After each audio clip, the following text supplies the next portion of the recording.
Hello বন্ধুরা, দেখো এটা আমাদের ভোট কেন্দ্র। আমরা কত সুন্দরভাবে সাজিয়েছি। এখানে সকাল থেকেই ভোট হচ্ছে খুব নির্বিঘ্নে। এখানে কোনোদিনই গন্ডগোল হয় না, এবছরেও হয়নি। এটা হচ্ছে আমাদের প্রবেশ কেন্দ্র।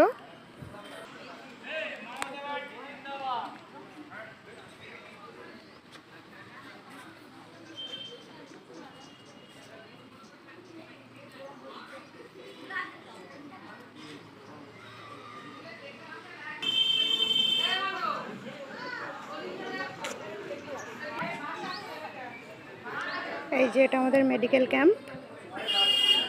এই যে আমাদের বাড়ির সবাই বসে আছে ভোট দিতে এসে। ভোট দেওয়া হয়ে গেছে আমাদের। দেখো বন্ধুরা, সবাই আমাদের বাড়ির ভোট দিয়েছে।